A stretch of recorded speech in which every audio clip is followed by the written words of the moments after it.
Hello WhatsApp guys, আসসালামু আলাইকুম। আশা করি সবাই ভালো আছেন, কিন্তু আমরা ভালো নাই। কারণ আমাদের বন্যায় আমাদের গ্রামের পরিস্থিতি খুবই ভয়াবহ পরিস্থিতি। আজকে আমি আপনাদেরকে দেখাতে যাব আমরা কীভাবে থাকি, কীভাবে বসবাস করি এই বন্যায়। সবাই দেখুন, সবাই আমার পাশে থাকুন। দেখেন আমাদের বাড়ির পরিস্থিতি, আমরা কীভাবে থাকি। এখন আপনারা আমার পাশে থাকেন, দেখেন আমরা কীভাবে বসবাস করি।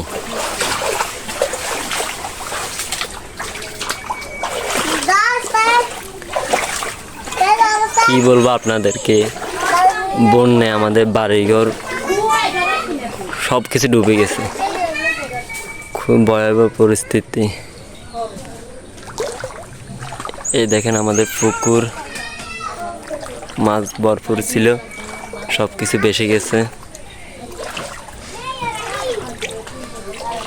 প্লিজ আপনারা সবাই এই ভিডিওটা বেশি বেশি করে শেয়ার করে দেবেন, আর সবাই আপনারা আমাদের জন্য দোয়া করবেন যেন আমরা বন্যার সাথে যুদ্ধ করে বেঁচে থাকতে পারি।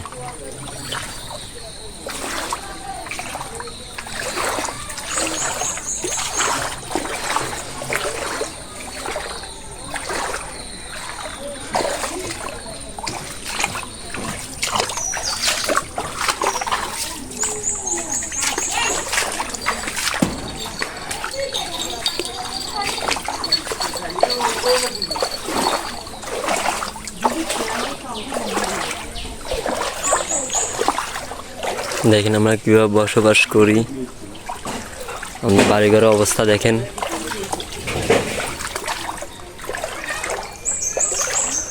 আমরা খুবই অসহায় দরিদ্র লোক, কই যাব, কোথায় যাব।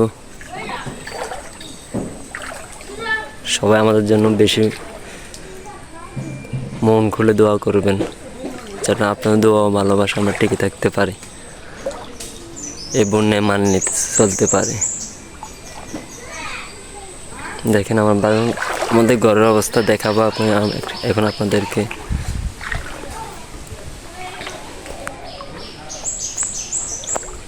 এটা হলো আমাদের ঘর। বন্যা সব কিছু বেশি গেছে, তাই আমরা চলে গেছি আশ্রয় কেন্দ্রে। দেখেন আমাদের বাড়িঘর অবস্থা। সবাই আমাদের জন্য দোয়া করবেন যেন আমরা এই বন্যায় সব কিছু মানিয়ে চলতে পারি। দেখেন আমাদের বাড়িঘর অবস্থা। দেখেন এটা আমাদের পাকঘর ছিল, বন্যায় সব তৈরি নিয়ে গেছে। দেখেন সবাই।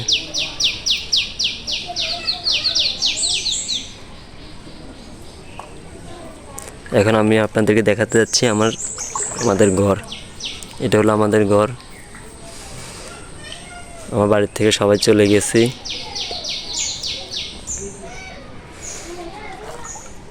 দেখেন এখন আমি আপনাদেরকে আমার ঘরের পরিস্থিতি দেখাবো। দেখেন আমি তালাটা খুলতেছি, সবাই দেখুন আমরা কিভাবে বসবাস করি বন্যায়। আমরা খুবই অসহায় লোক মানুষ। দেখেন আমাদের ঘরের পরিস্থিতি দেখেন, দেখছেন আমরা কীভাবে থাকি, কীভাবে বসবাস করি। সবাই আমাদের জন্য বেশি করে দোয়া করবেন, আল্লাহ তাআলার কাছে প্রার্থনা করবেন যেন আল্লাহ তাআলা আমাদেরকে বন্যার ভিতরে মানিয়ে চলতে শক্তি দান করে। দেখেন আমাদের ঘরের পরিস্থিতি দেখেন।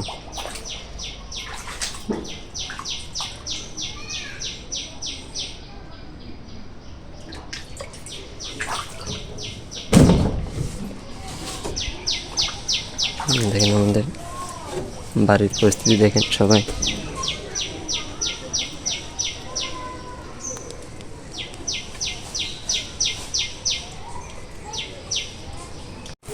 সবাই দেখুন আমাদের গ্রামের পরিস্থিতি।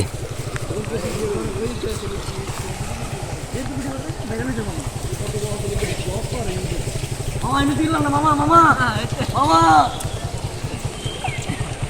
দেখছেন অসহায় লোকেরা কীভাবে আসে। সবাই সঙ্গে থাকুন, আমি এখন দেখাতে যাচ্ছি আরেকটা বাড়ির পরিস্থিতি। এই বাড়ির পরিস্থিতি অতটা ভালো না, আপনাদের দেখাবো সব কিছু। বাড়ি হলো এটা, দেখেন সবাই, আপনারা আমার সঙ্গে থাকুন, আমি আপনাদের সবাইকে দেখা দিচ্ছি বাড়ির পরিস্থিতি। দেখছেন এটা হলো এই বাড়ির কবরস্থান। দেখুন সবাই, আমার মনে হইতেছে এ বাড়ির পরিস্থিতি এতটা ভালো না। সব কিছু তলিয়ে যেতেছে, মনে হইতেছে ভিতরে আর যাওয়ার দরকার নেই। সবাই সবার জন্য দোয়া করবেন, মন ভরে মন খুলে। আল্লাহ হাফিজ। লাইভটা এখানে শেষ করলাম। সবাইকে আসসালামু আলাইকুম।